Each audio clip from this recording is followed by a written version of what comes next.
Good morning and welcome to the 2018 Hooding Ceremony for doctoral candidates at the University of North Carolina at Chapel Hill. Leading us in the national anthem is Lauren Nisi, a senior in the music department who will be graduating tomorrow. Please stand.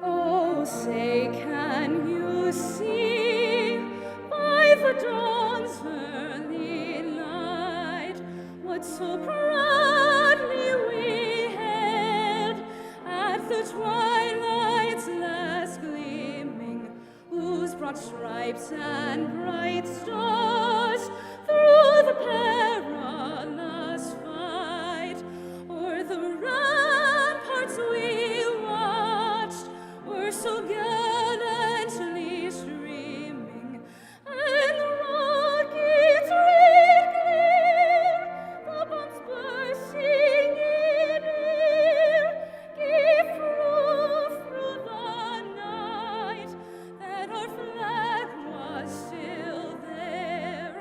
Oh, say does that star-spangled banner yet wave o'er the land of the free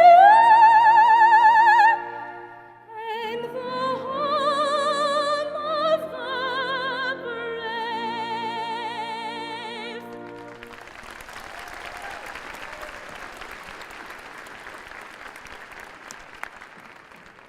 Please be seated. I have forgotten to tell people to be seated before.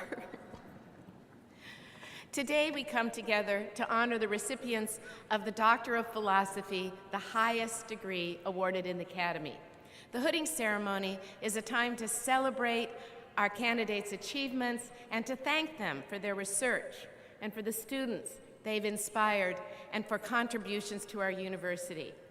It also might be a time to commiserate a bit about all the time that you spent on what felt like no progress at all, or your frustration with editorial suggestions that completely missed the point. I know I'm right about that. Or the seemingly endless cups of coffee, the fast food, the missed events, the lost sleep that dogged you for many days. But if you're like comedian Jon Stewart, insomnia was your greatest inspiration. Or if your advisor's advice sometimes felt like it came from former Vice President Dan Quayle, who said, verbosity can lead to unclear, inarticulate things. Or if at least one time on a sleepless night you felt exactly like Yogi Berra when he said, I made a wrong mistake. If so, congratulations, you're truly ready to enter the real world. Receiving a doctorate is a very great privilege. Less than 1.7% of Americans hold doctorate. Your future is certainly brighter because of your degree, and it's very important that you remember that you've had the financial support from millions of people in the state and the nation, the majority of whom have not had your advantages and may have never had the chance to attend college. So at the same time as we celebrate your accomplishments today, I know that you take very seriously your responsibility to make a difference in the lives of others through your scholarship with unwavering integrity and courage. One of my heroes is the legendary theoretical physicist Stephen Hawking, who recently passed away after decades of living with ALS. I had the incredible fortune a couple of years ago to spend 3 days with him at a conference in Stockholm, Sweden. I was there because Carolina physicist Dr. Laura Masidi-Houghton played a pivotal role in bringing together some of the world's leading experts in black holes and Hawking radiation, and I got to introduce him at his public lecture. It just turns out that Laura had the office next door to Professor Hawking at Cambridge for years and spent time discussing black holes and the information loss paradox. Professor Hawking was a very powerful presence. While the ALS that he lived with for more than 50 years severely restricted his physical capacities, it did little to restrict his participation in things. For example, one day after we arrived, after a long guided tour and a multi-course lunch, he went on to the opera, to another long banquet, and then he went back to his room to continue working into the wee hours of the night on his presentation the next day. Another night, while everyone at dinner spent time introducing themselves with details of their work, Dr. Hawking spent 45 minutes laboriously typing his answer that he did with minute flicks of his cheek. Then he very simply said through his voice simulator, "My name is Stephen Hawking, and I want to solve the mysteries of the universe." That conference brought together some of the greatest minds in our era, scientists who had worked together, some of them for more than 40 years. They were old friends, they were colleagues with radically different viewpoints, students of students. But I will never forget, after a full-day conference and a 3-hour banquet, when Stephen was sitting with Nobel laureate Jard Hoopt. They had their heads bent together like two young graduate students after an all-nighter, still scribbling equations on a whiteboard. I learned so much about the secret to a long career from Professor Hawking and his colleagues, and I'll share just a couple today. One, no one is expected to know all the answers. While finding truth is wonderful, the real passion for these scientists was in asking questions and debating every possible solution. Number two, to discover anything, you have to embrace disagreement and debate. These scientists were not shy about disagreeing, but to stop debate, they said, was to stop the quest for truth. Lighten up. One of Stephen Hawking's most powerful teaching tools, if you've ever watched him speak, was his sense of humor. And last, stay curious. It will certainly keep you young. Interestingly, Dr. Hawking was born on the 300th anniversary of Galileo's death, and he died on the 139th anniversary of Einstein's birth. What moved me most about Professor Hawking was how he lived with such courage and humanity and a commitment that overcame so many obstacles. He showed us that a single voice truly could create a situation and inspire an entire planet to reach for the stars. Like all of you, Stephen Hawking and his friends were links in long chains of mentors and mentees. None of us takes the path of a scholar alone. We've all seen on Google web page the statement from Isaac Newton that says, "We stand on the shoulders of giants." Approximately 550 dissertations are being awarded at Carolina this academic year, and every single one of those dissertations has resulted from the help and the support of family and friends, and the drive and the belief of your academic mentors. So graduates, I'd like to start by asking you to join me in a round of applause for your amazing network of your staunchest supporters and your own special giants with you here and there. Thank you.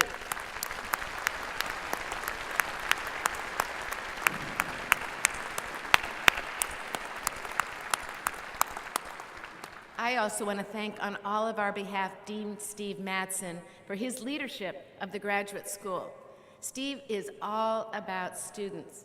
His door is always open, and he listens to your career aspirations, he listens to your goals, and he advocates tirelessly for your needs. I want you to join me in thanking Dean Mattson and the entire graduate school team.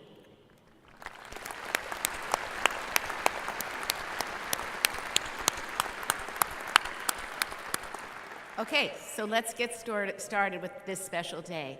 Joining us on the stage today are a number of distinguished people. First, I'm pleased to introduce the Vice Chair of the Board of Trustees of the University of North Carolina at Chapel Hill, Charles Duckett. Trustee Duckett graduated from Carolina in 1982, and he will bring you greetings from the Board of Trustees.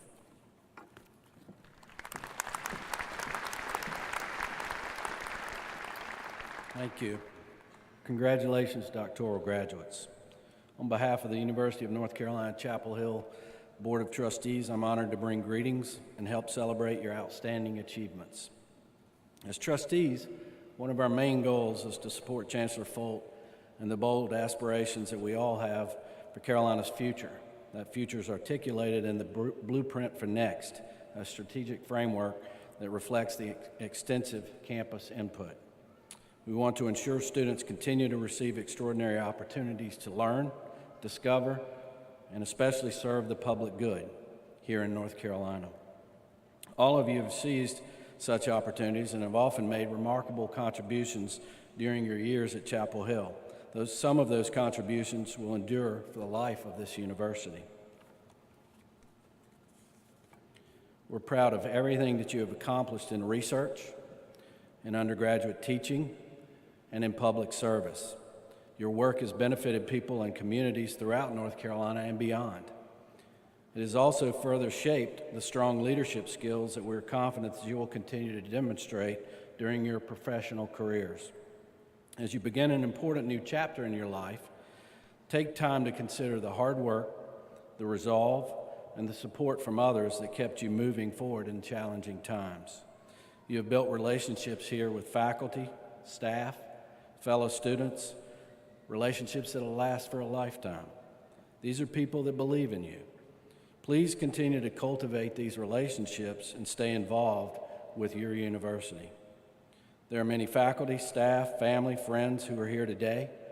We do appreciate all that you have done to support our doctoral graduates, and we thank you. I want to give a special shout out, as it is, to a fellow trustee, Bill Keys, who is among those receiving his doctorate in the Department of Communications today. Congratulations, Bill. Chancellor Folt and I are honored to share this podium today with Dean Steve Mattson, as she mentioned. He's been a tremendous advocate for graduate students and for their academic success. After a decade of leading the graduate school, Steve will return to the faculty later this year.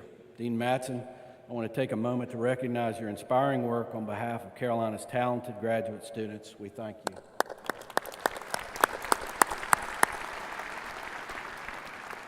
Doctoral graduates, today marks an important step in your exceptional journey, and we're glad to share it with you. Thank you for being outstanding ambassadors for the University of North Carolina at Chapel Hill. The Board of Trustees and all of us assembled today wish you tremendous success in the future. Enjoy this day. It is your day, and you do deserve it. Thank you.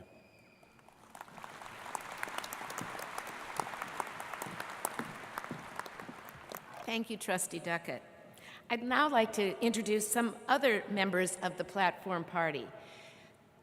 Distinguished members of our faculty present today include Bob Bluen, the Executive Vice Chancellor and Provost, Vin Stepanidis, Professor and Secretary of the Faculty, Marcia Collins, Professor of English, and Royster, Distinguished Professor for Graduate Education, and our Registrar, Lauren DeGrazia. Thank you.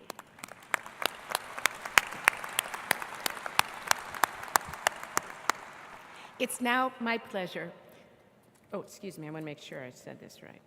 No. It's now my pleasure to introduce Steve Mattson, Dean of the Graduate School.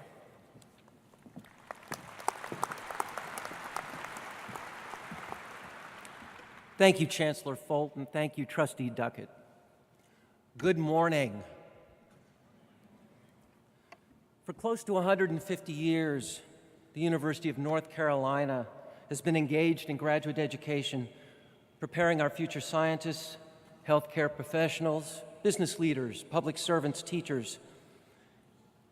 Doctoral graduates, your work here has advanced the university's mission in research, teaching, and public service. Now we're counting on you to continue that work, to share with others what you have learned here, and to take on the challenges that we face as a society and to succeed. Our world needs your leadership. So as you go out into the world, you will carry Carolina's standard of excellence with you. I would like to recognize the many diverse disciplines that are represented in this ceremony. The graduate school oversees 80 programs with significant breadth and depth in the doctoral and master's degrees that we offer. Today, graduates and faculty from these diverse disciplines come together to share in the joy and pride of the doctoral degree being conferred on this group of scholars. At this time, it's my pleasure to introduce Manuel Hernandez, President of the Graduate and Professional Student Federation at Carolina.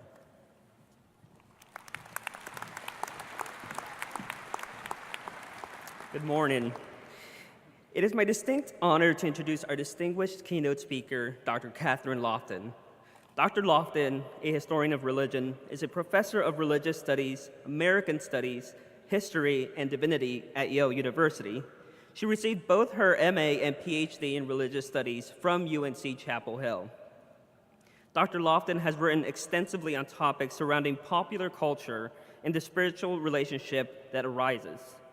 Through her different novels, including Oprah, The Gospel of an Icon, and Consuming Religion, we are able to dive into understanding the impact of popular culture through religious, cultural, and historical lenses. Similar to the great work Dr. Lofton has given us, we as students can appreciate the inquiry of the world through different perspectives and the influence that inquiry brings to a changing landscape. Your commitment to the exploration of the unknown, from the micro to global scale, is unquestionable as you take your final steps as Carolina students. Dr. Lofton has also been awarded multiple awards for her excellence in teaching, including the 2005 Tanner Award for Excellence in Undergraduate Teaching by a Graduate Teaching Assistant, and the 2005 Student Undergraduate Teaching and Staff Award. As educators and mentors, we recognize the importance and at times difficulties of contributing and imparting the knowledge we have garnered throughout our time at Carolina to the next generation of scholars. The values and experiences here at Carolina contribute to our success, as evidenced by Dr. Lofton's accomplishments.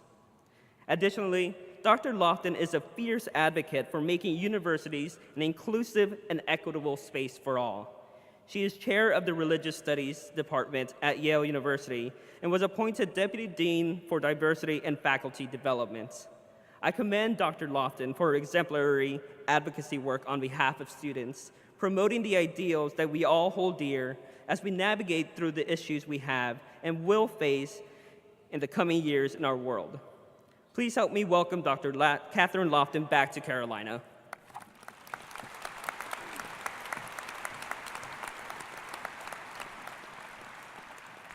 Thank you, Manny. Thank you, Chancellor Folt, Dean Mattson. I also want to thank Professor Randall Stiers, who is chair of the Department of Religious Studies, a department that is, in every sense, what got me here.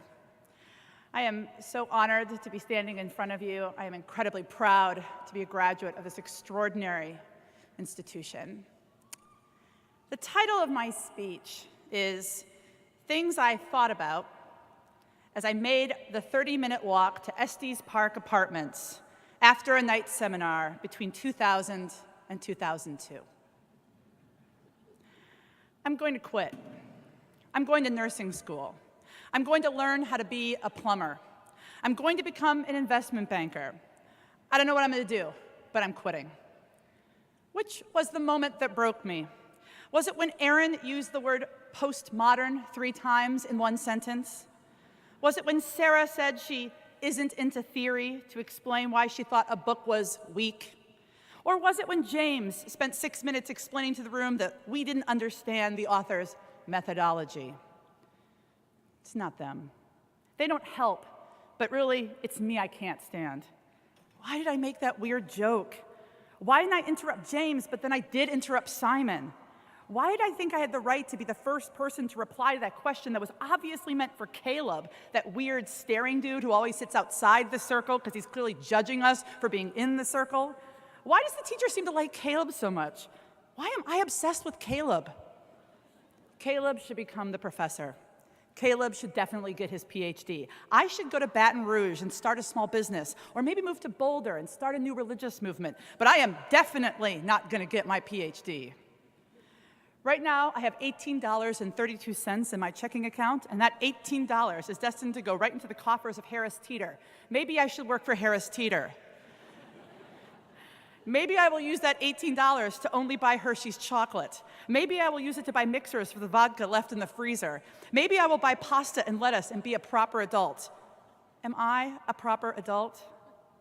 A graduate seminar can feel alternatively like a full-scale combat to the nerd death, or the quietest, slowest 3 hours you have ever spent in your adult life. The winner is never the one with the right politics, but the one with the right footnotes, the right list of last names and books that show whatever was just said before isn't nearly precise enough. Politicians think that the academy is a liberal hotbed, but there's nothing more conservative than a situation where the person who wins is the one who can name the most obscure 19th century title. I actually can't believe the title that Sarah mentioned. I'm checking on it right when I get home. I'm checking on the title, and then I'm quitting. Maybe first I should do my presentation for Barry's class. I really like that class. I like Barry.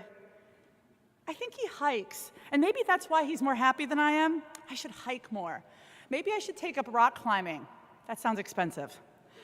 In any event, his class is about the hermeneutics of images, and in it, we talk about how nobody throughout history seems ever really comfortable with any given statue for long. There's a word for this, iconoclasm, which literally means image breaking. And it refers to the impulse to break or destroy images, like when a successor king will destroy the images of a predecessor king. This kind of social effacing is universal. There is no society on earth where change doesn't include one group saying to another, we don't want those images of what came before anymore. We talk in class about where we see iconoclasm in contemporary life, where we find people hoping to get rid of an icon in order to make way for new ones. The obvious campus example is Silent Sam. and we hover around it, never really directly saying much of it. The norther in me obnoxiously asks, why is that guy still here? Historians can explain why, but also why he probably won't be for very long. We know, we historians, we religionists, that people like to make images of things they want to venerate.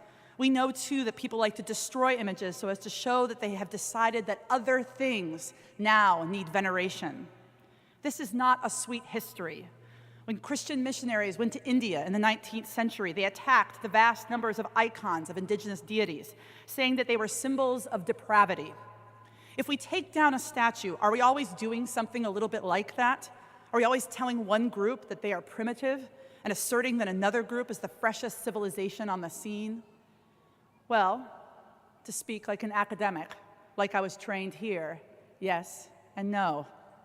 In another class, a class with Don Matthews, we read books about Southern religions and Southern history and Southern black women's lives and the history of segregation and the concept of whiteness and the Second Ku Klux Klan and gender and Jim Crow. We read a book by Charles Reagan Wilson called Baptized in Blood, The Religion of the Lost Cause. And together these books taught us how it came to pass that a certain society produced a certain set of icons in order to reiterate a peculiar political structure in which some people got to rule and other people had to be supplicant to that rule.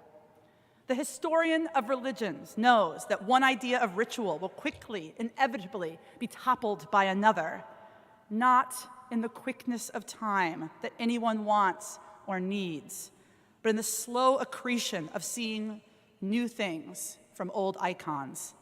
Some icons stay for millennia, others disappear inside a century. The Christian missionaries never rid India of its icons, and today in India, building monumental statuary remains a competitive political act. So tomorrow I'm definitely going to quit. But first, I have to look up that book that Sarah definitely made up, and then I have to see who is building those statues in India, and who wants them, and who doesn't, because if I've learned anything, no statue goes up or comes down without some people being left quite unhappy. I'm almost home.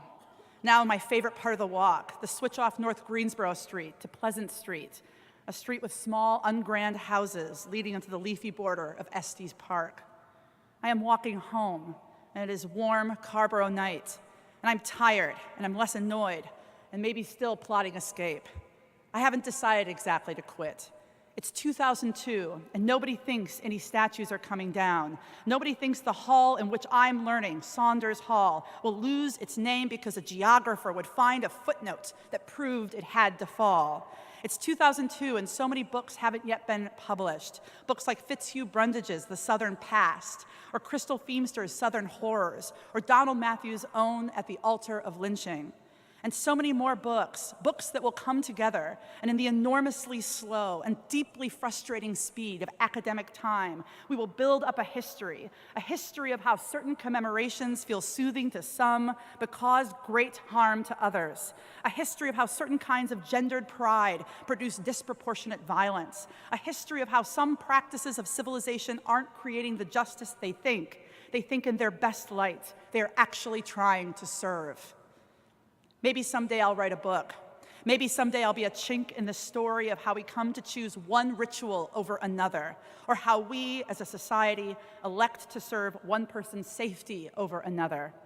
Maybe someday I'll send to my friends a talk, those friends from grad school, and I'll ask them, is this right?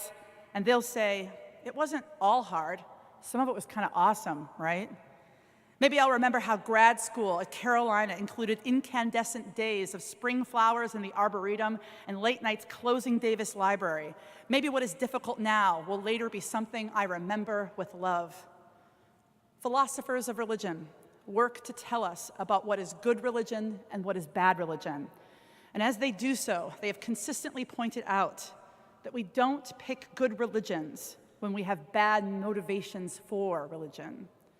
Put another way, you can't love anything well, your alma mater, your state, your lover, yourself, or any god, unless you know the kinds of confusions and deceptions that you perform in order to survive whatever pain you have.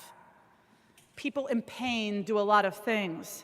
They make bad laws, and they write bad books, and they erect bad statues. They buy mixers for drinks and rant on Franklin Street rather than eating salad and calling and ranting to a friend.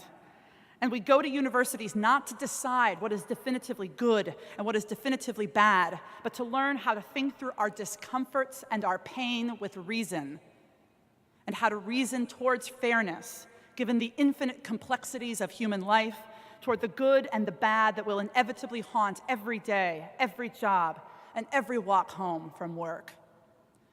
There's a new fear factor on tonight. I have pasta to cook. Tomorrow I might quit, but maybe not. We'll see where I am then, and whether I have the energy to ask another question, and another, and again. Thank you very much.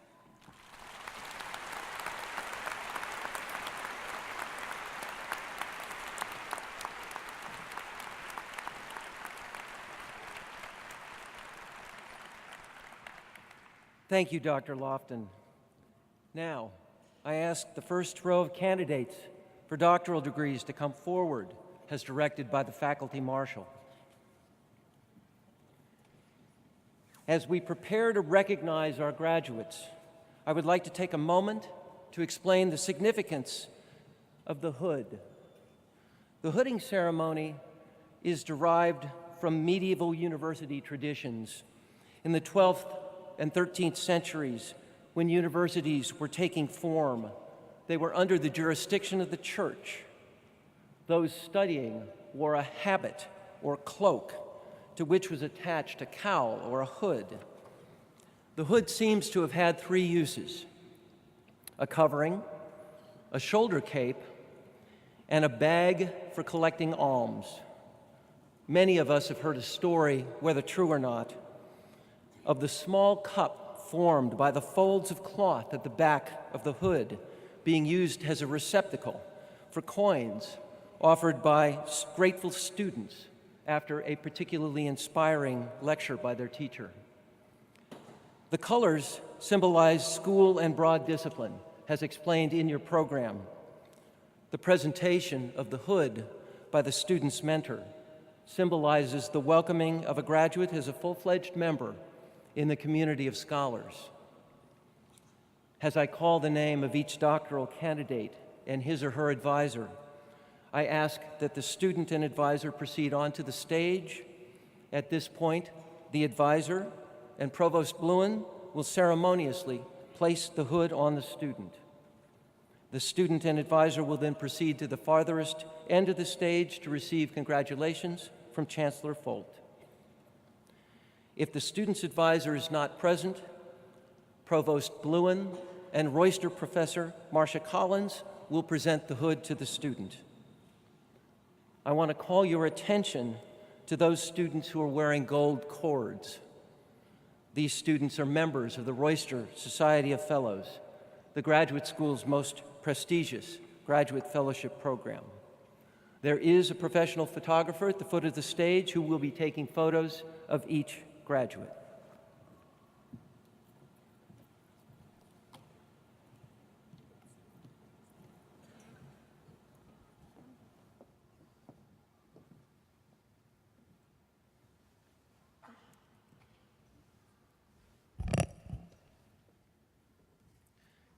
Christopher Campo Bowen, Musicology, being hooded by Annegret Fauser.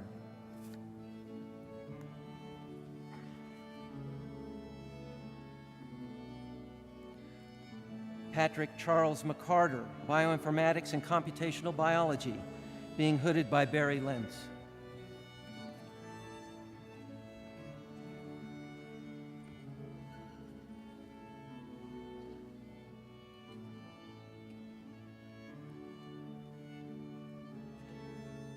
Lior Vered, Chemistry, being hooded by Barry Lentz.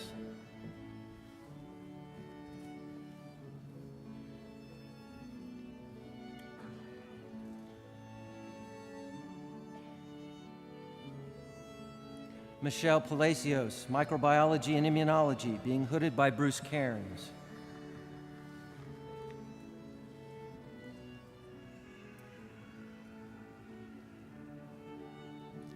Laurel Karchner, Microbiology and Immunology, being hooded by Bruce Cairns.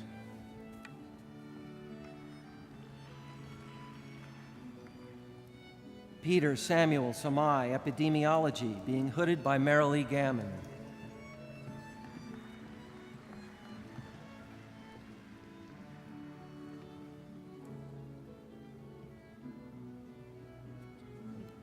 Kathleen McLean Mazzamino, Epidemiology, being hooded by Marilee Gammon.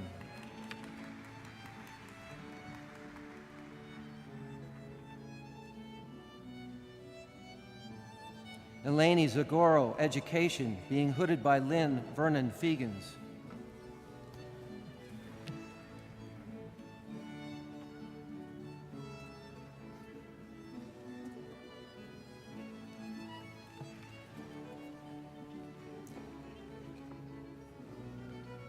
Pei Ying Wu, Education, being hooded by Rebecca New.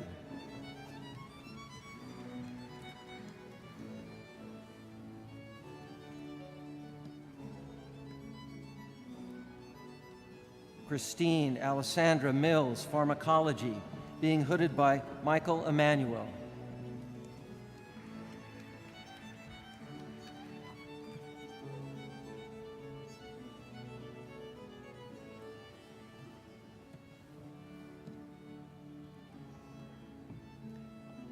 Tejas Vijay Patel, Pharmaceutical Sciences, being hooded by Provost Bluen and Marcia Collins.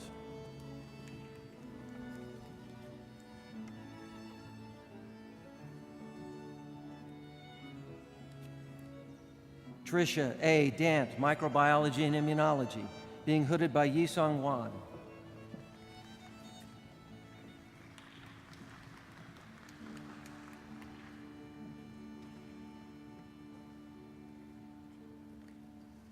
Li Zhang, Material Science, being hooded by Rosa Tamara Branca.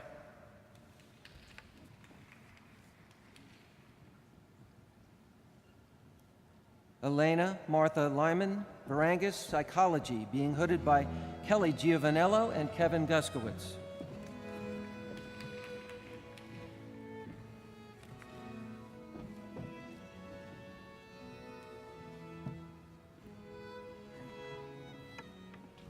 Natalie Mary Stanley, Bioinformatics and Computational Biology, being hooded by Peter Mucka.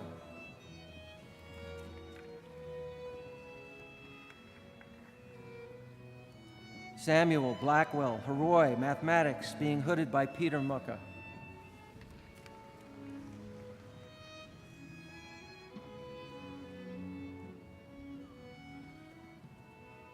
Emily Kuban Ditto, Anthropology, being hooded by Vin Stepanitis.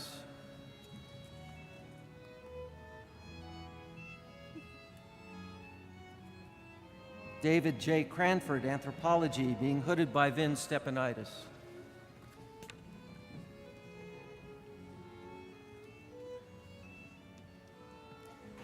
Ding Huan Ji, Computer Science, being hooded by Jean Michael Fram.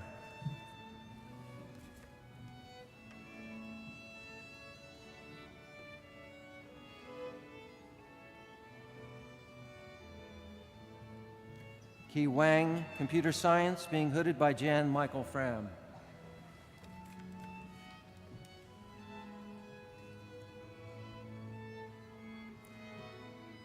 Guy Shalev, Anthropology, being hooded by Michelle Rivkin-Fish.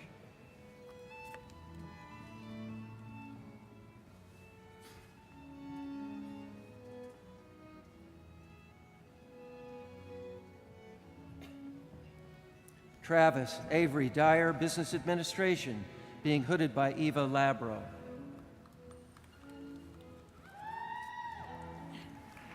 There we go. James Dertard Omartian, Business Administration, being hooded by Eva Labro. Chelsea Shine, Psychology, being hooded by Kurt Gray.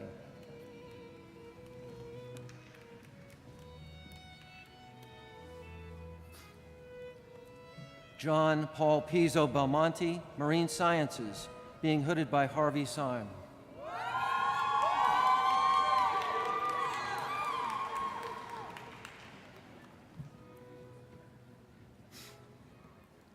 Cameron James Bloomquist, Pharmaceutical Sciences, being hooded by Sue Meacham.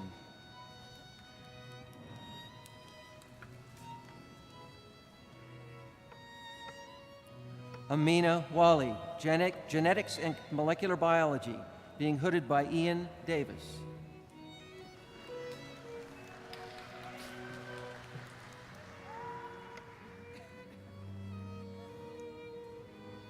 Ashley Elizabeth Mason, Occupational Science, being hooded by Ruth Humphrey.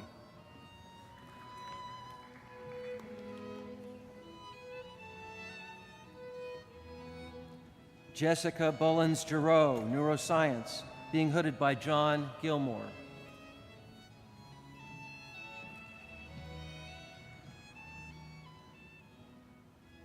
Curtis Matthew Host, Microbiology and Immunology, being hooded by Blossom Demania.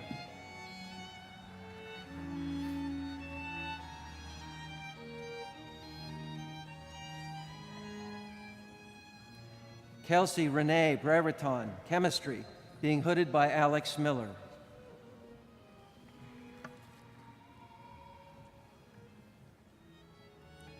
Mandy King Marshburn, Nursing Practice, being hooded by Xun An Yo.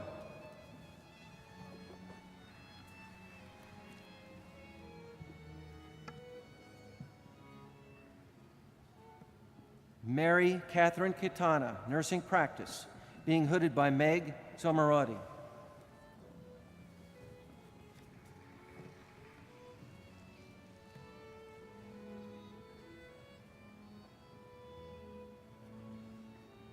Jingwen Hua, Nursing Practice, being hooded by Anna Bieber.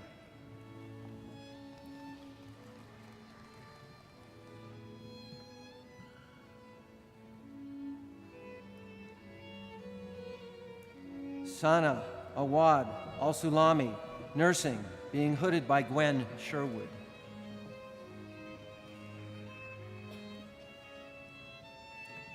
Jianhui Ye, Nursing, being hooded by Gwen Sherwood.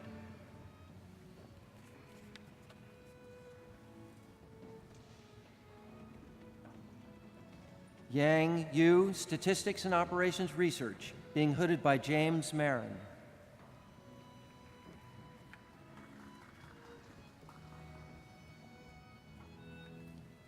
Daniel Jameson Luckett, Biostatistics, being hooded by Michael Kosarak.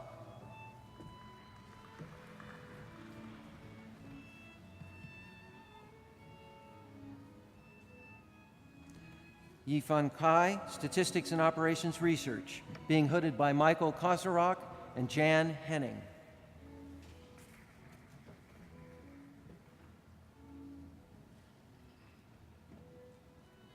Anthony Jacob Tchaikovsky, Political Science, being hooded by Jason Roberts.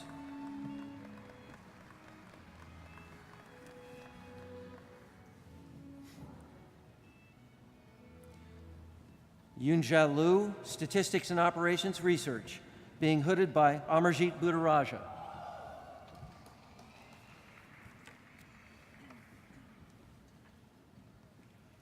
Eric Bernard Friedlander, Statistics and Operations Research, being hooded by Amarjit Buddharaja.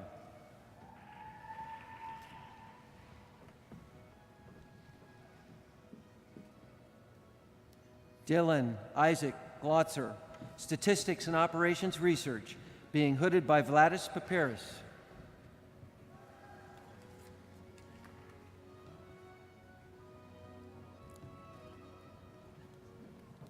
Si Young Yu, Statistics and Operations Research, being hooded by Vyadhar Kulkarni.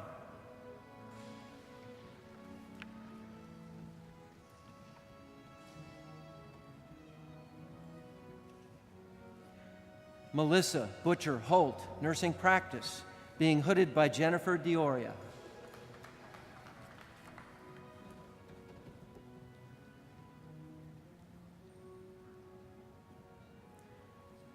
Kristen Elizabeth Rush, Nursing Practice, being hooded by Jennifer Dioria.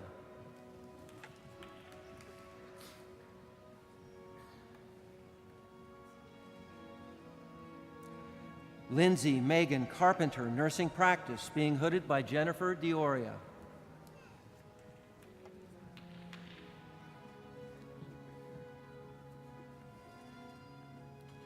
Paula Bird, nursing practice, being hooded by Cheryl Jones.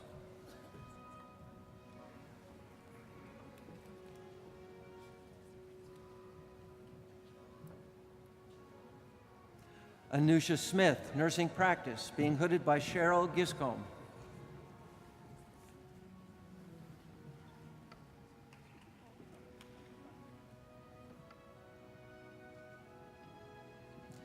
Ivu Oma Ogbaneya Igwe, nursing practice, being hooded by Cheryl Giscombe.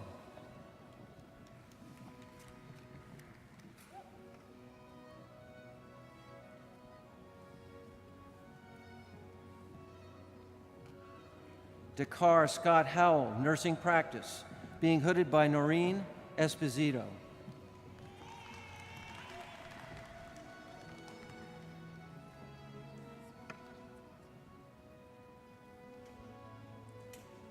Nancy Cabasso, nursing practice, being hooded by Beth Black.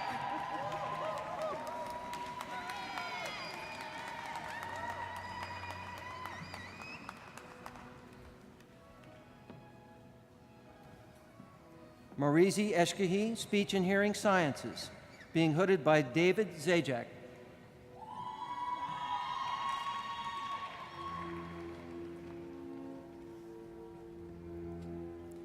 Ryan Jane Jacoby, Psychology, being hooded by Jonathan Abramowitz.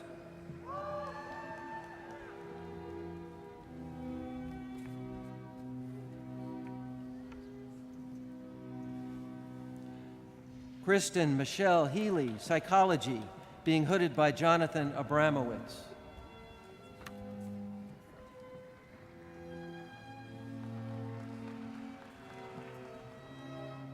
Allison Tracy Meyer, Psychology, being hooded by Deborah Jones.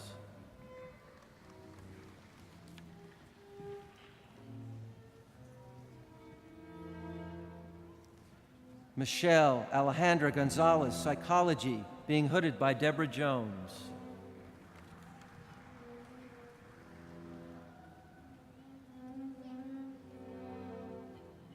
Arang June, Nursing, being hooded by Deborah Mayer.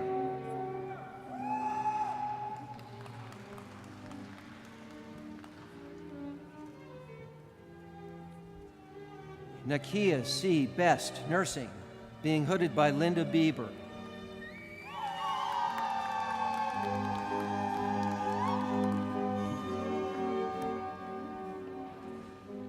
Julia A. Kane, Nursing, being hooded by Linda Bieber.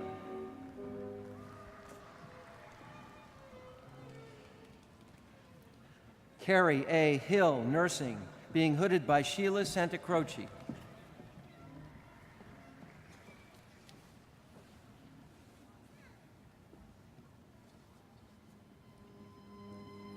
Lindsay Nicole Horrell, Nursing, being hooded by Sean Kniep.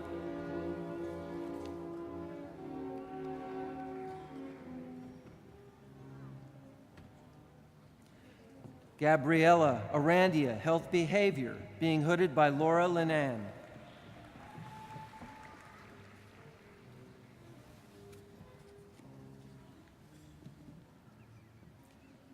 Rebecca Dragamani, Nursing Practice, being hooded by Amanda Davis.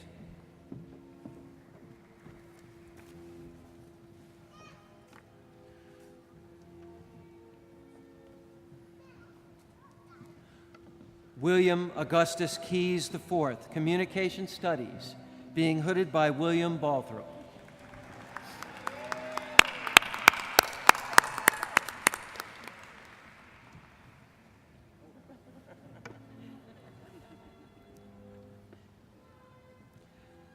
Matthew Robert Swiatlowski, American Studies, being hooded by Jocelyn Neal.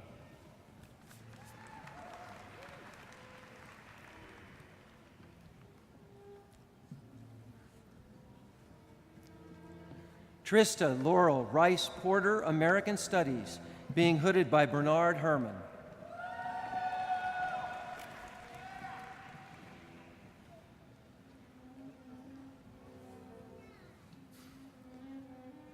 Stephen Walter Mandravelis, Art History, being hooded by Bernard Herman.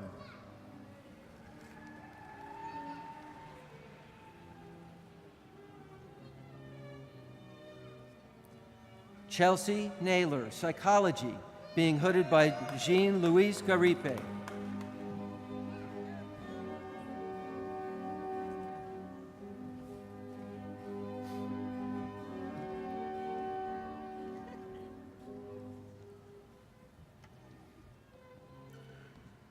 Adam Jernstedt Hoffman, Psychology, being hooded by Beth Kurtz Costas.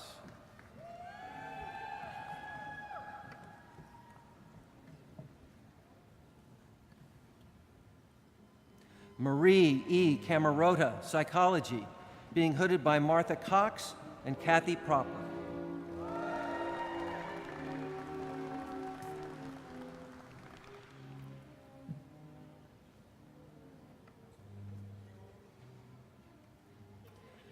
Mace Hassan, Geological Sciences, being hooded by Larry Benninger and Aaron Moody.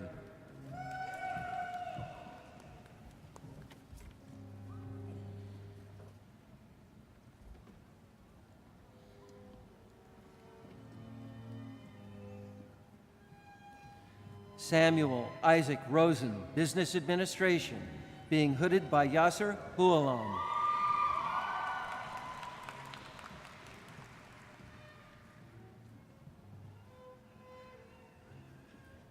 Christina Redmond Insco, Material Science, being hooded by Otto Cho.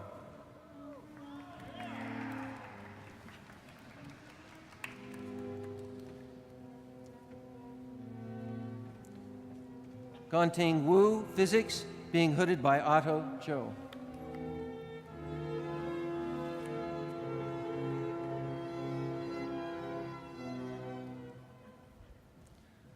Soha Baizer, Biomedical Engineering, being hooded by Yue Li.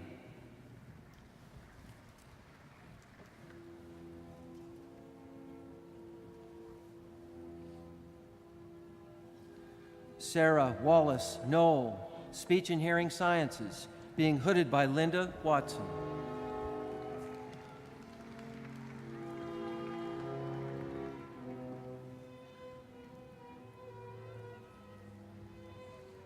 Tyson Gordon Harmon, Speech and Hearing Sciences, being hooded by Adam Jacks.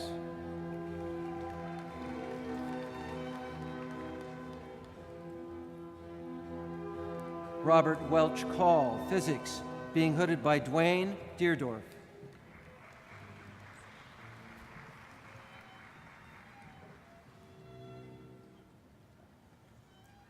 Robin Rudy Smith, English and Comparative Literature, being hooded by Eliza Richards.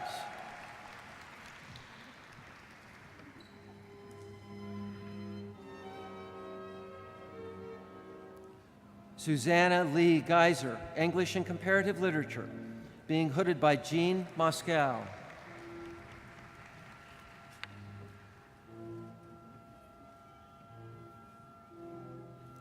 Lena Julianne Kuhn, English and Comparative Literature, being hooded by Matthew Taylor and Eric Downing.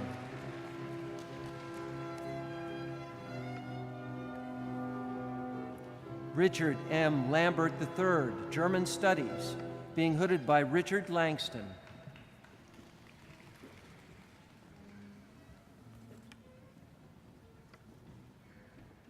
Rachel Gelfand, American Studies, being hooded by Sharon Holland.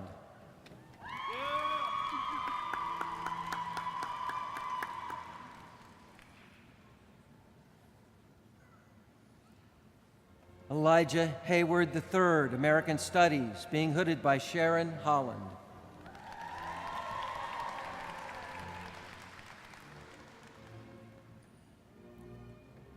Lee Kyung Hong, Microbiology and Immunology, being hooded by Gian Pietro Dotti.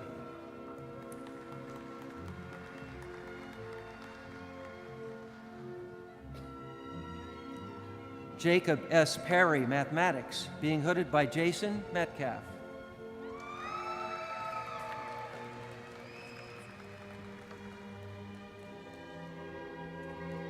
Joseph Walter Zabinski, Environmental Sciences and Engineering, being hooded by Jackie McDonald Gibson.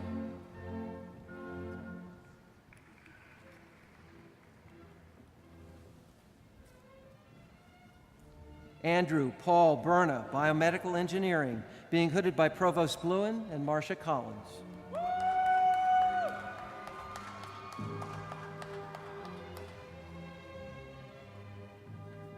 Samuel Isaac Burchuk, Biostatistics, being hooded by Provost Bluen and Marcia Collins.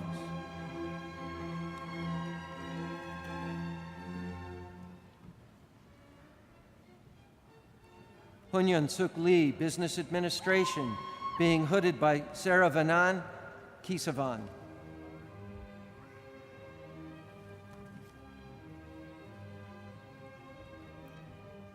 Hung Tuk Lee, being hooded by Swaram Venkataram.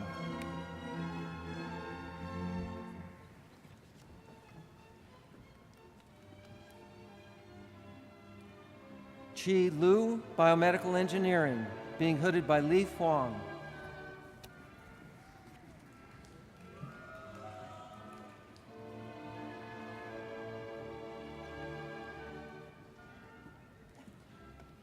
Bin Jing Huan, Microbiology and Immunology, being hooded by Scott Williams.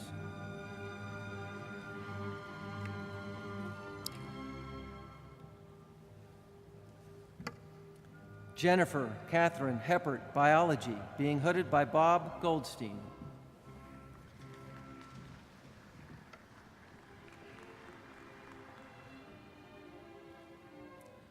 Rebecca Cressy Adikas, Biology, being hooded by Kevin Slepp.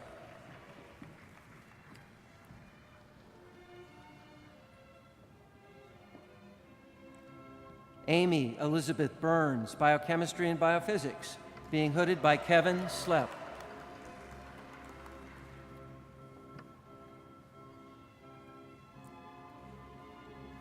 James Robert Burns, Pathology, being hooded by Alyssa Wahlberg.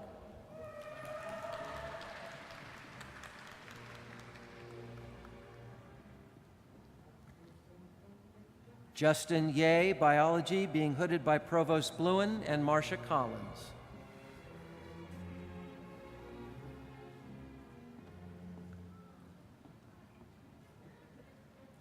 Catherine Nicole Walker, English and Comparative Literature, being hooded by Mary Floyd Wilson.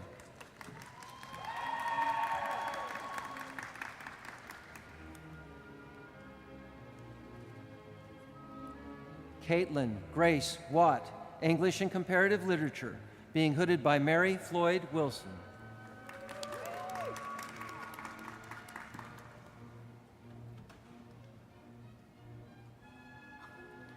Annette Rebecca Pomeroy Shores, English and Comparative Literature, being hooded by Connie Ebley.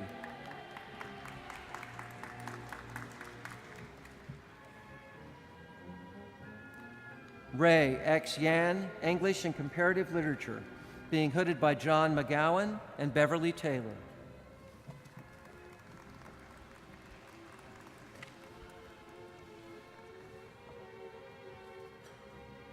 Alexis Seacombe Giacetti, English and Comparative Literature, being hooded by John McGowan.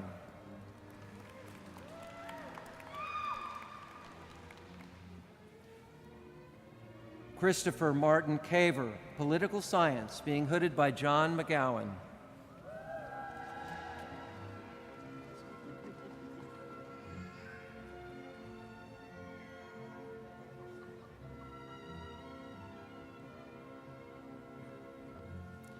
Patrick James Eichholtz, English and Comparative Literature, being hooded by John McGowan.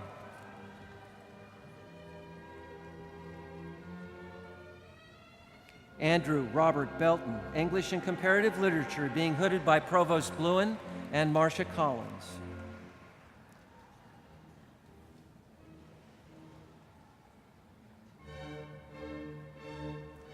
Ryan E. Frazier, Geological Sciences, being hooded by Drew Coleman.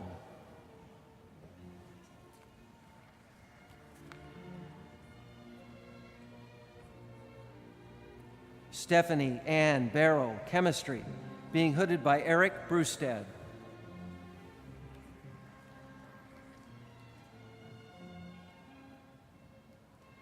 Annalise Hosevar-Gorensek, Chemistry, being hooded by Eric Brewstad.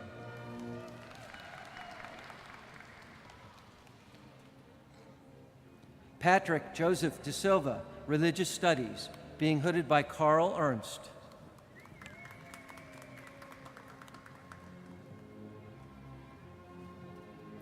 Andrew Ali Agapor, Religious Studies, being hooded by Randall Stiers.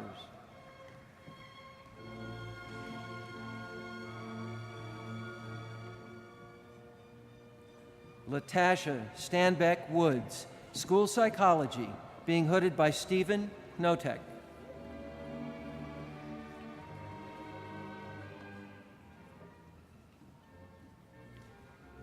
Jonathan Clark Wright, School Psychology, being hooded by Stephen Knotek.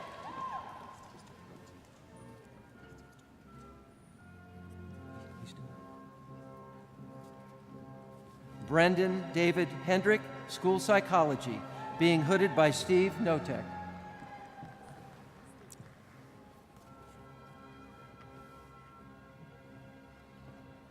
Lauren Wright Thompson, School Psychology, being hooded by Stephen Knotek.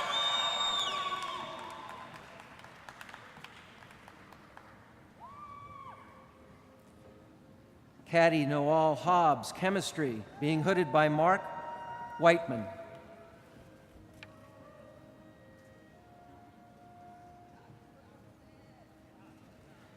Emily Grace Worth, Chemistry, being hooded by Leslie Hicks.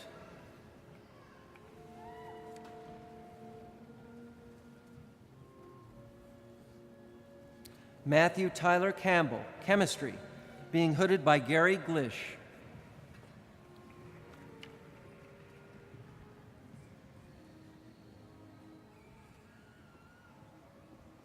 Gonzalo Asis, Economics, being hooded by Anusha Chari.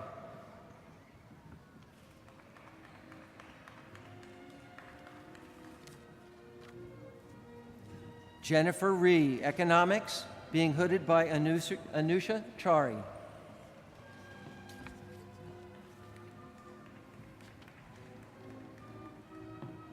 Jose Alfonso Campillo Garcia, Economics, being hooded by Jonathan Hill.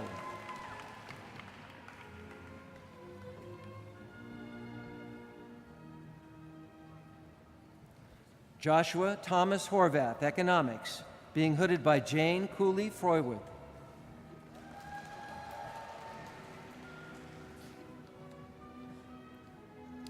Paul L. Maurizio, Bioinformatics and Computational Biology, being hooded by Mark Heise.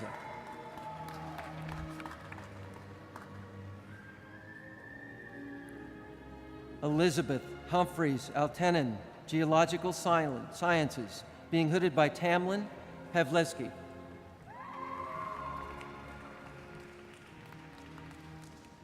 Sarah Elizabeth Adams Shinerock, Neuroscience, being hooded by Lisa Tarantino.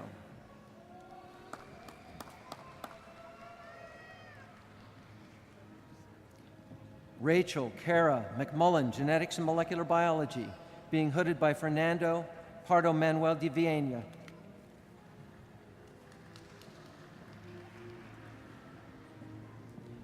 Maren Ettinger Cannon, Genetics and Molecular Biology, being hooded by Karen Mulkey.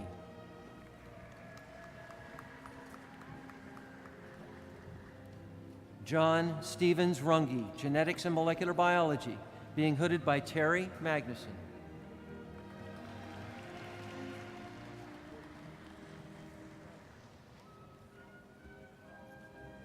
Apurva Jain, Economics, being hooded by Clara Peter.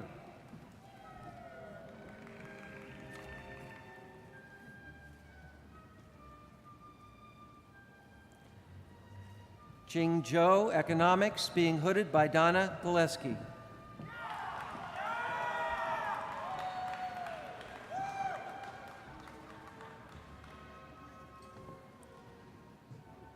Chunjiao Li, Economics, being hooded by Donna Gillespie.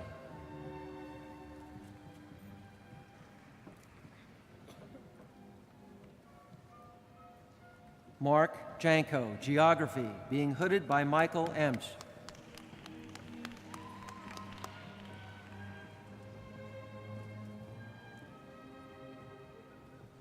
Bailey Zawartz, Cell Biology and Physiology, being hooded by Scott Magnus.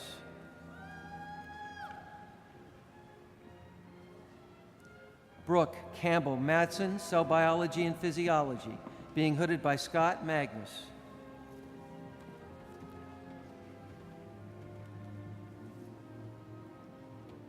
John Roger Brothers, Biology, being hooded by Ken Lohman.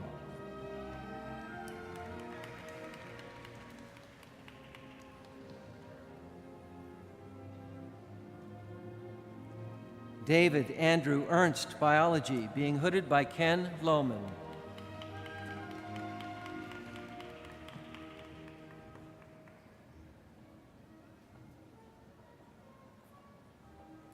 Atiya Fatima Hussein, Sociology, being hooded by Carolyn Tyson.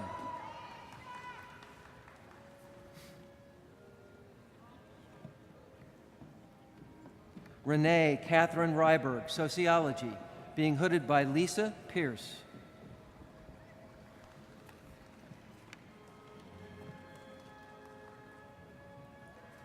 Danielle Augusta, Sociology, being hooded by Ted Mao.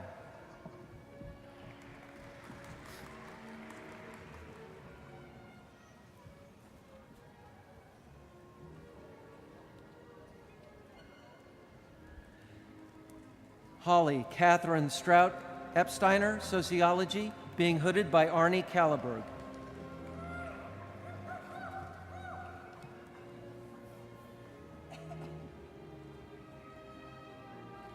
Michael Willis Leland Dunn, Sociology, being hooded by Arnie Kalleberg.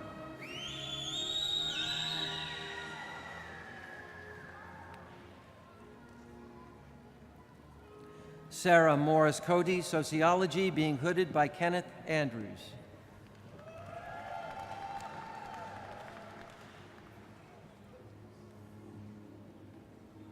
Autumn Dear McClellan, Sociology, being hooded by Neil Karen.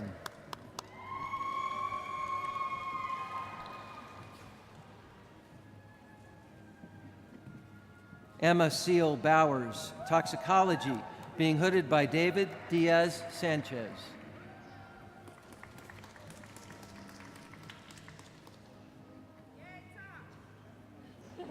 Caitlin Susan Lavrich, Toxicology, being hooded by James Samet.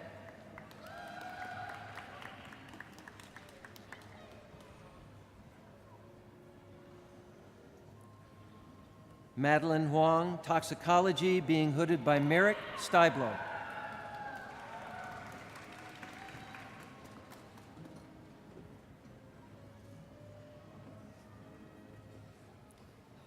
Adam M. Speen, Toxicology, being hooded by Ilona Jaspers.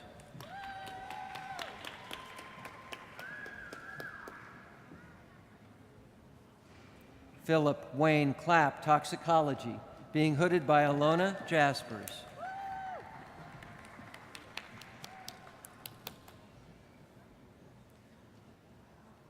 Elizabeth Virginia Carol Mutter-Rothmeyer, Toxicology, being hooded by Ilona Jaspers.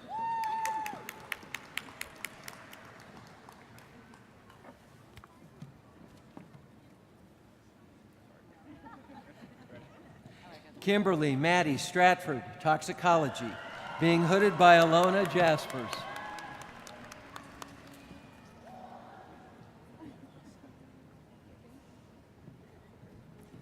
Alicia Renee Coffey, Genetics and Molecular Biology, being hooded by Provost Bluen and Marcia Collins.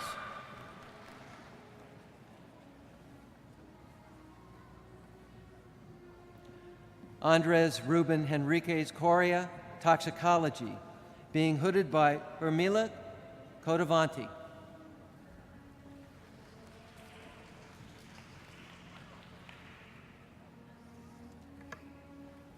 Thomas Solano, Chemistry, being hooded by James Cahoon.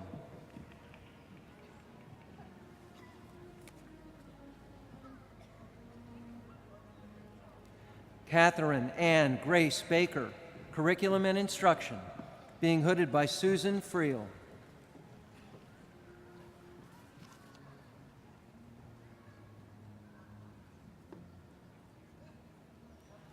Brian Fetty, Education, being hooded by Susan Friel.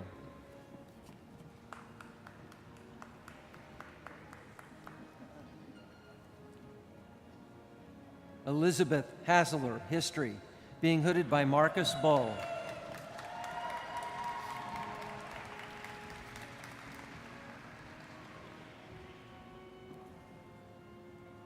Nicole Theresa Bauer, History, being hooded by Jay Smith.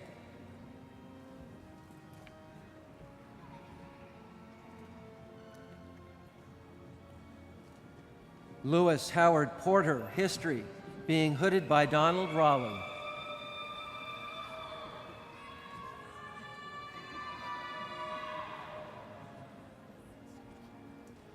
Harlan Jeanette Skinner, Nutrition, being hooded by Alice Ammerman.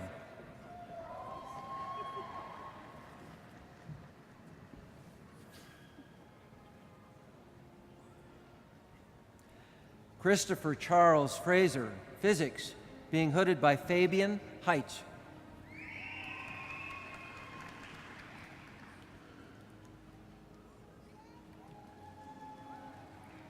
Haijin Lee, Art History, being hooded by Daniel Sherman.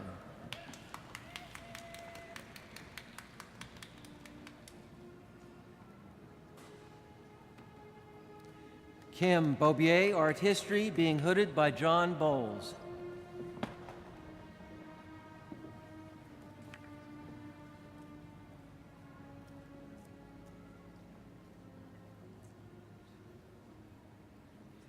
Jamie Marie Brozowski, Microbiology and Immunology, being hooded by Teresa Tarrant.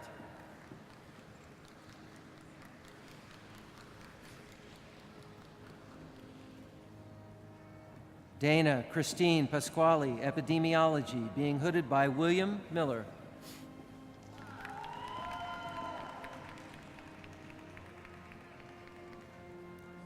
Emily Lerner, Epidemiology, being hooded by William Miller.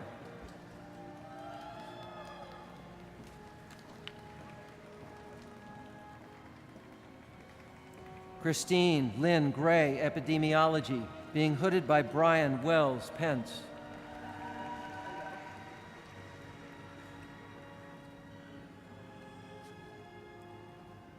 Brenna June Harrington, Epidemiology, being hooded by Brian Wells Pence.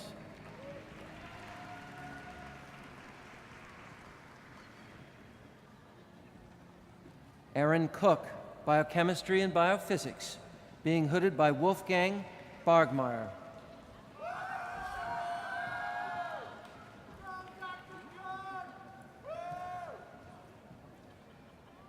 Bo Zhao, Chemistry, being hooded by Qi Zhang.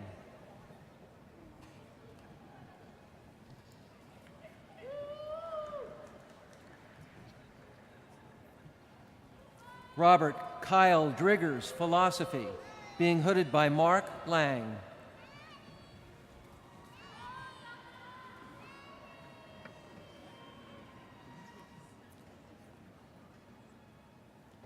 Christopher John Dorst, Philosophy, being hooded by Mark Lang.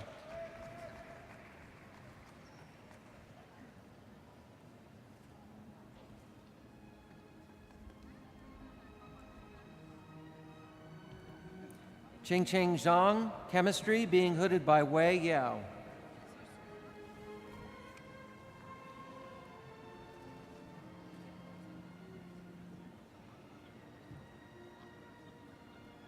Huamin Hu, Chemistry, being hooded by Wei Yao.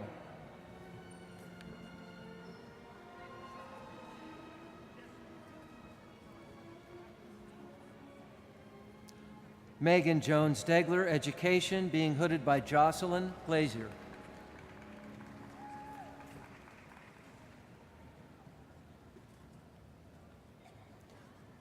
William Peter Jackson, Education, being hooded by Dana Griffin.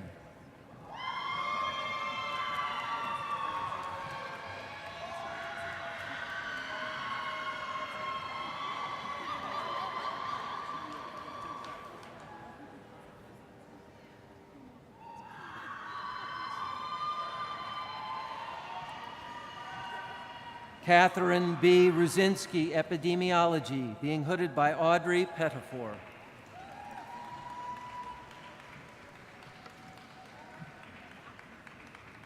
Nadia Nguyen, Epidemiology, being hooded by Audrey Pettifor.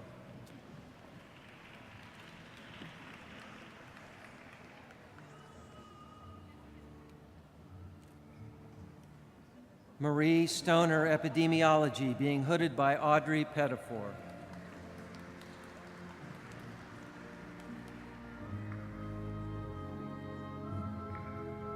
Vivian Ileana Maltez, Microbiology and Immunology, being hooded by Edward Miao.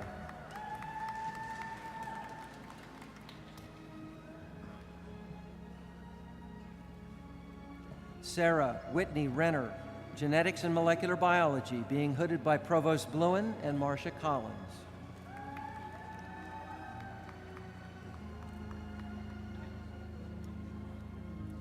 Robert W. McKee, Microbiology and Immunology, being hooded by Rita Tamayo.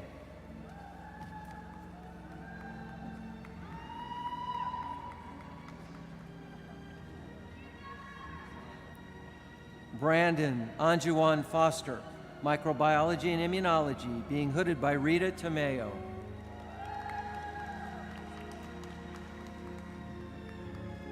Christine Leigh Godwin, Maternal and Child Health, being hooded by Betsy Tolley.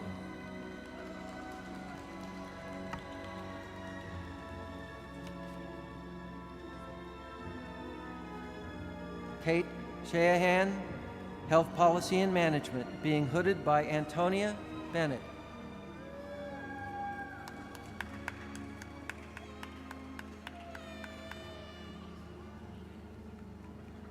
Eting Zoe Chow, Pharmaceutical Sciences, being hooded by Stacy Dusetsina.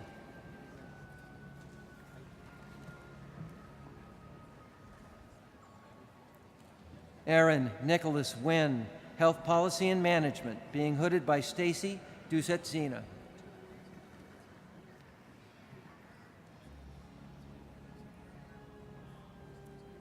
Jose A. Cardoza, Educational Leadership, being hooded by Kathleen Brown.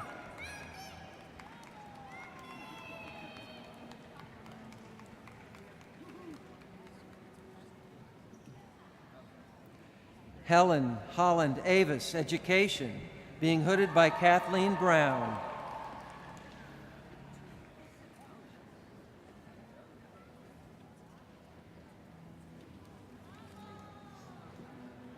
Sharon Ray Goldman, Educational Leadership, being hooded by Kathleen Brown.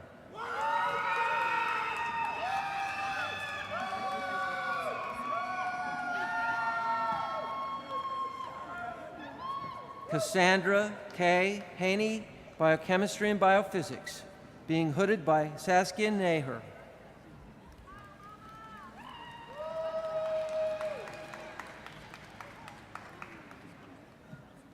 Esmeralda Rodriguez, Education, being hooded by George Noblet.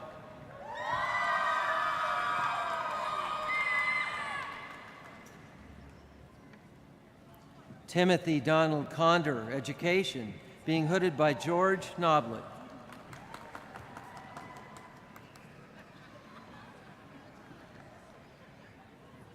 Eldrin Lamar Deese, Education, being hooded by George Noblet.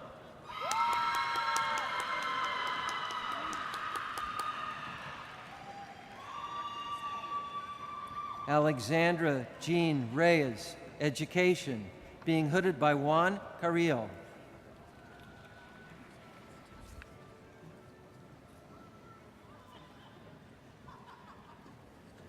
Stephanie Conley, Education, being hooded by Madeline Grumet.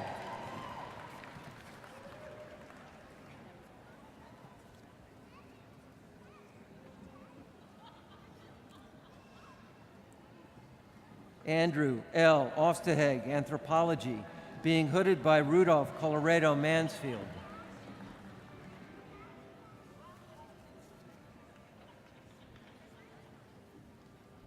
Jane K. Jeffries, Health Behavior, being hooded by Shelley Golden.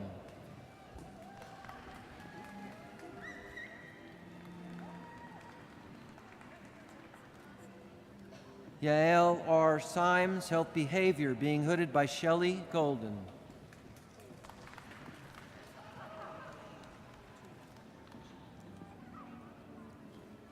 Suzanne Landy, Epidemiology, being hooded by Michelle Johnson Funk.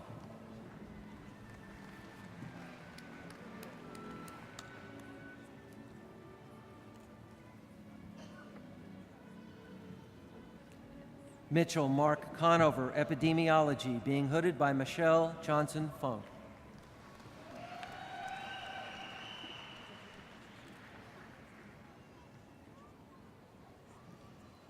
Kamesha Whitted Miller, Educational Leadership, being hooded by James Trier.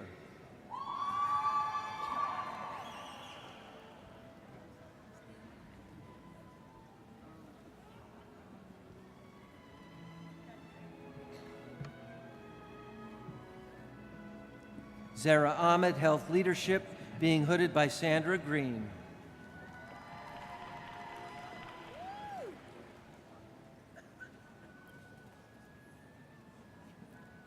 Janelle Erica Wright, Health Leadership, being hooded by Sandra Green.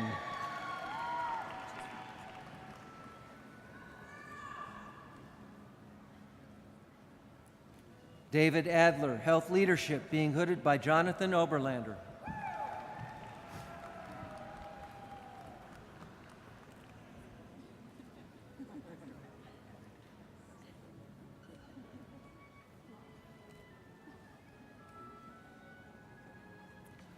Lori Stradley, Health Policy and Management, being hooded by Pam Silberman.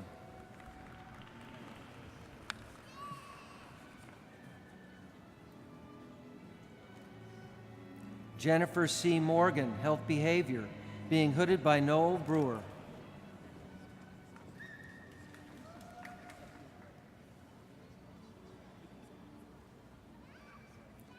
Parth Dilip Shah, Health Behavior, being hooded by Noel Brewer.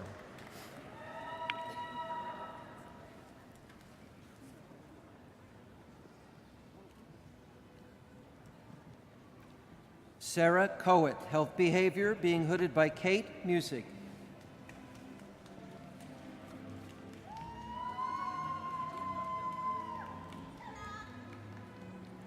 Laura Patricia Villa Torres, Health Behavior, being hooded by Claire Barrington.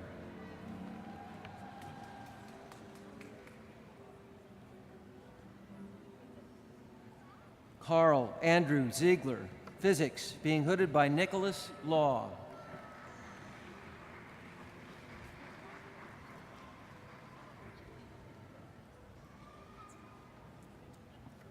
Nicole Fran Kahn, Maternal and Child Health, being hooded by Carolyn Halpern.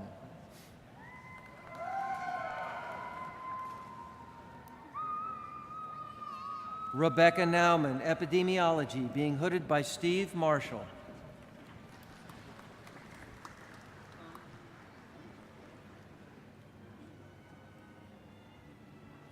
Emily J. Werder, Epidemiology, being hooded by Larry Engel.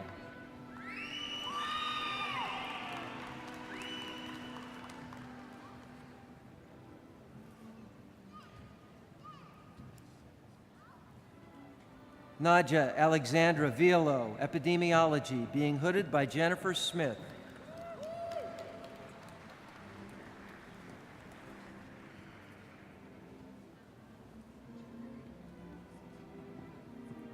Marie Josepha Horner, Epidemiology, being hooded by Andrew Olshan.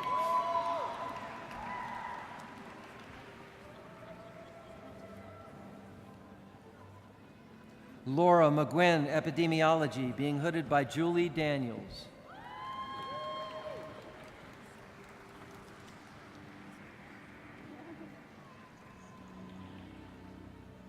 Ebony Ann Butler, Epidemiology, being hooded by Melissa Troster.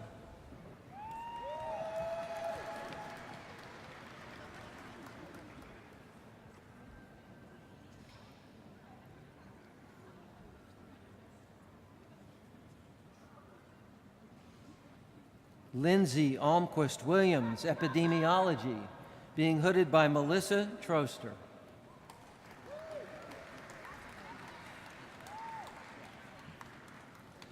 Gwen Averill Cash, City and Regional Planning, being hooded by Noreen McDonald.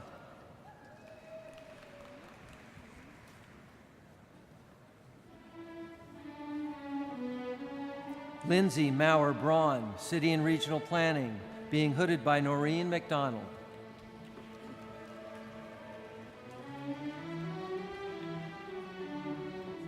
Chao-Su Lee, City and Regional Planning, being hooded by Noreen McDonald.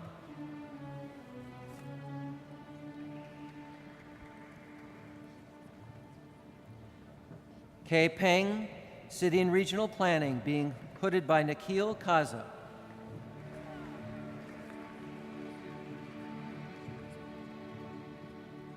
Elise S. Powell, Nutrition, being hooded by Linda Adair.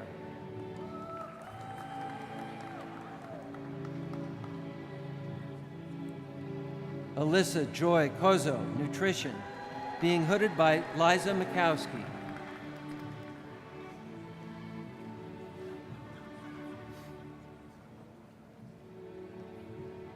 Sen Guo, Pharmaceutical Sciences, being hooded by Kim Brower.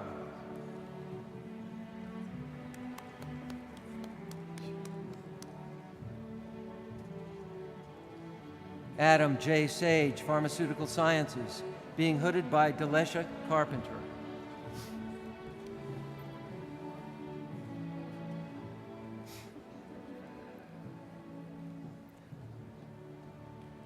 Corey James Ellithorpe, History, being hooded by Richard Talbert.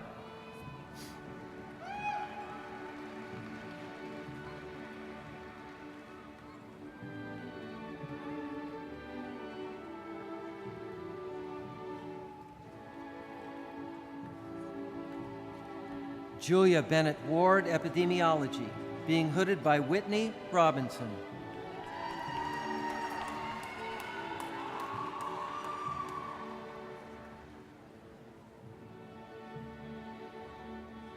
Jennifer Mary Yorkovich, Epidemiology, being hooded by Whitney Robinson.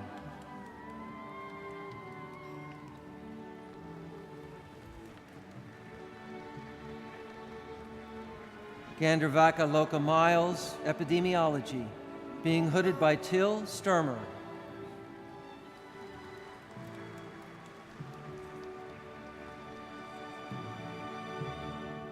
Sarah Jeanette Willis, Epidemiology, being hooded by Till Sturmer.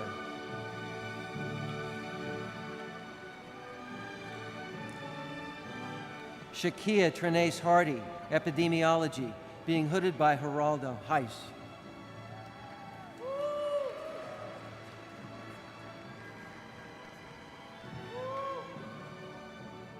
Sydney Allison Jones, Epidemiology, being hooded by Kelly Evenson.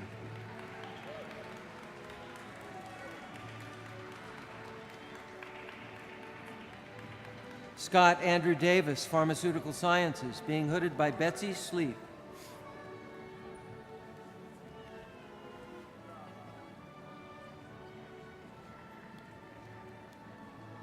Prahlad Jat, Environmental Sciences and Engineering, being hooded by Mark Zera.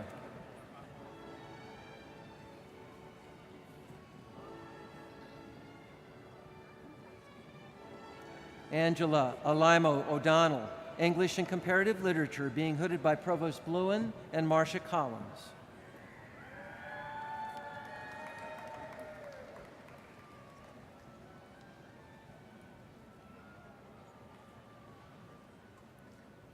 Kelly Karstens, Neuroscience, being hooded by Serena Dudek.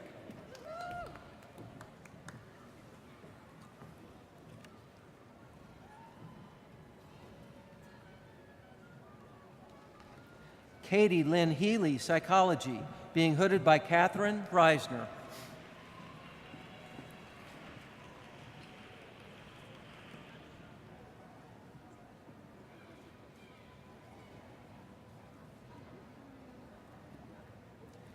Ipsita Das, Public Policy, being hooded by Pamela Jagger.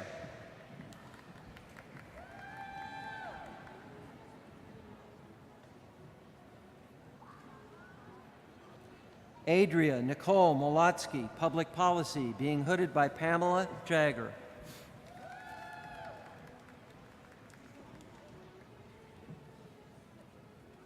Allison L. Dennis, Education, being hooded by Karen Erickson.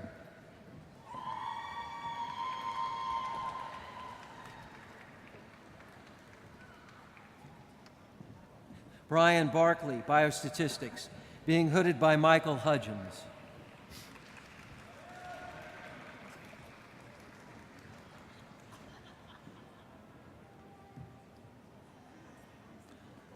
Son Young Ham, Educational Leadership, being hooded by Fenwick English.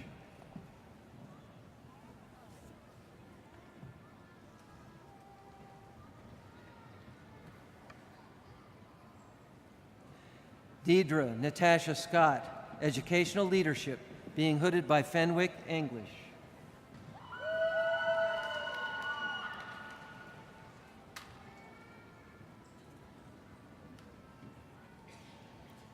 Wansuk Choi, Biostatistics, being hooded by Hebo Cho.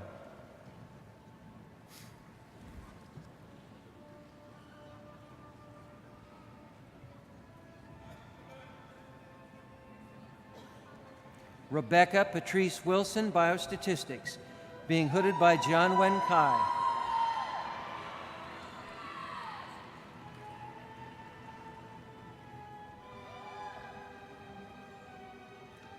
Pulami Maitra, Biostatistics, being hooded by John Wen Kai.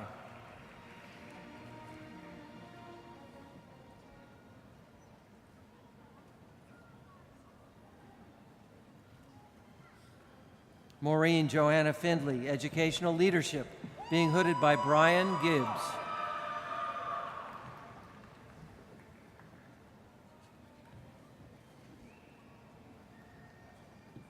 Meredith Lee Mayer, Educational Leadership, being hooded by Brian Gibbs.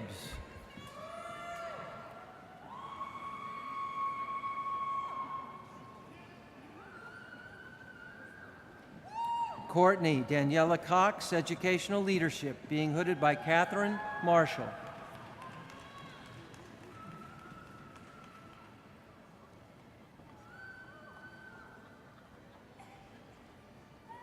Temperance Roel, Cell Biology and Physiology, being hooded by Rob Turan.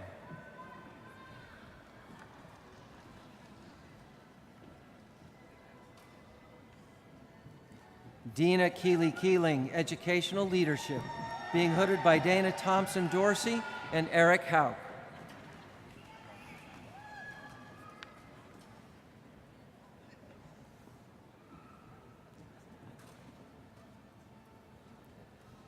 Susan Jane Price Cole, Curriculum and Instruction, being hooded by Eric Hauk.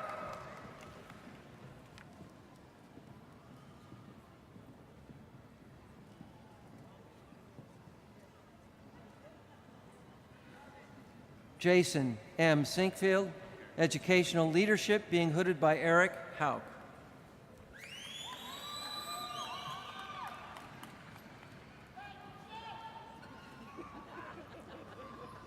Gregory Leon McKnight, Educational Leadership, being hooded by Eric Hauk.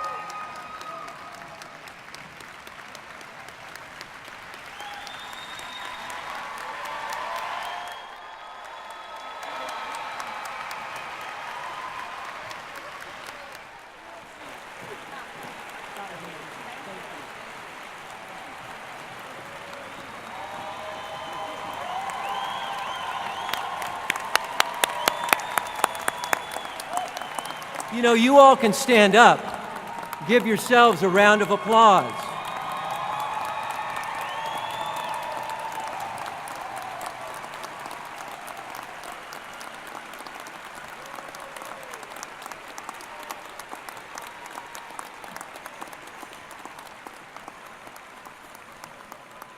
Graduates, we welcome you with enthusiasm and pride into the community of scholars.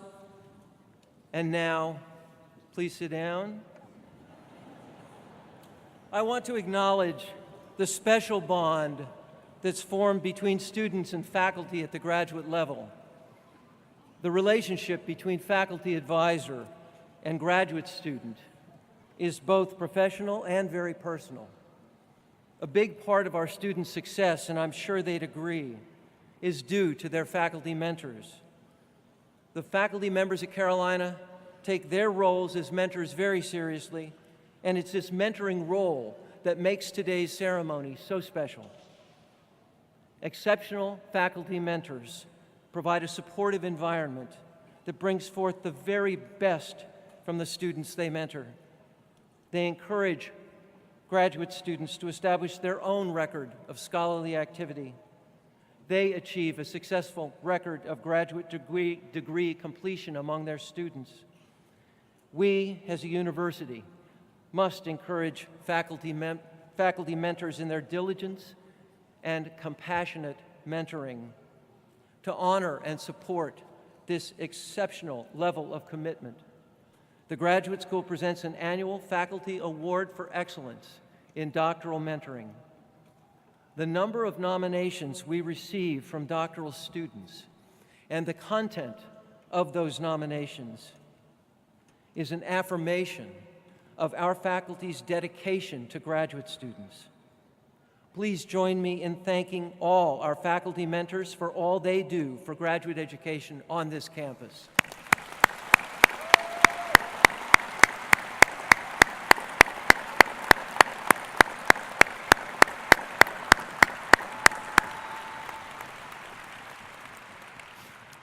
The recipient of this year's Faculty Award for Excellence in Doctoral Mentoring is Dr. Blossom Damania. I would now like to ask Dr. Damania to join me on stage.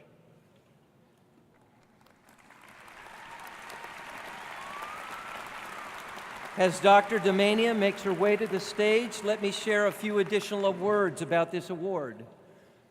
This distinction honors faculty members who provide exceptional mentorship through encouraging students to establish their records of scholarly activity, through providing a supportive environment that encourages students to develop their talents, and through achieving a successful record of graduate degree completion among the students they've mentored. Dr. Damania is the Boshamer Distinguished Professor of Microbiology and Immunology. She's also the Vice Dean for Research within the School of Medicine and a member of the UNC Lineberger Comprehensive Cancer Center. During her 18 years at Carolina, she has trained 14 graduate students and 15 postdoctoral scholars who pursue careers, in the words of the nomination letter, in highly competitive, diverse settings following departure, including academia, industry, and government positions, illustrating the quality of training received. Dr. Damania is a world-renowned researcher. The nomination letter details the high expectations she has for the students within her laboratory and the ways she supports their research. Not only does she encourage scholarly productivity through publication expectations, but she facilitates it through the lab environment, the nomination letter says, adding that our future as scientists depends on being independent.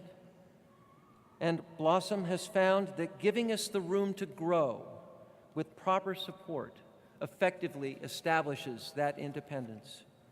Please join me in congratulating Dr. Blossom Damania on receiving the 2018 Faculty Award for Excellence in Doctoral Mentoring.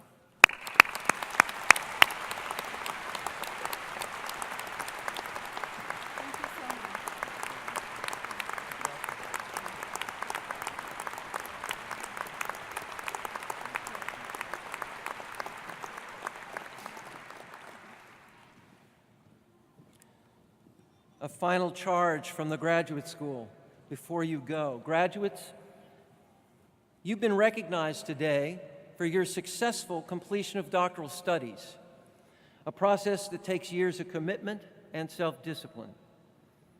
I ask that you take your commitment to excellence and go out into your community, whether it's here in North Carolina, across the United States, or across the oceans, and make your community a better place for its citizens.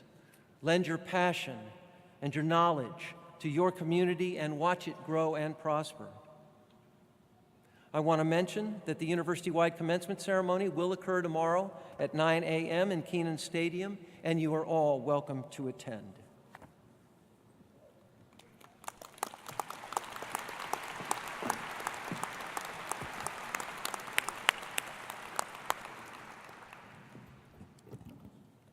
The rule for tomorrow's graduation is hydrate. Congratulations, graduates, and welcome to the Academy. In a speech marking his 70th birthday, Professor Hawking said, "Remember to look at the stars and not down at your feet. Be curious. However difficult life may seem, there is always something that you can do and you can succeed at." And he said, "It matters most that you just don't give up." Stephen Hawking's personal mission was to solve the mysteries of the universe, and he knew that that mission wasn't simple. He couldn't achieve complete understanding of the universe in his life or in a generation of lifetimes, but he never stopped trying. This ceremony signifies for all of you a step forward on your own path to achieve your own personal mission. And you never know what can be accomplished with courage, with conviction, commitment.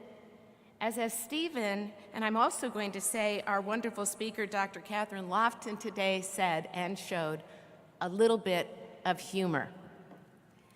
So now I'd like to ask you to join me in giving a special thanks to Jeffrey Fuchs, the director of the university bands, and the student musicians who came to play for us today, and our talented singer, soon-to-be graduate, Lauren Nisi. Thank you.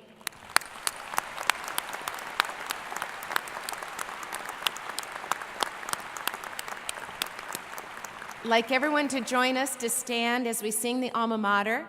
And after the conclusion, please wait until the party exits the stage. Then the graduates will proceed up through the seating area to celebrate with all the wonderful families and friends that are here. Thank you.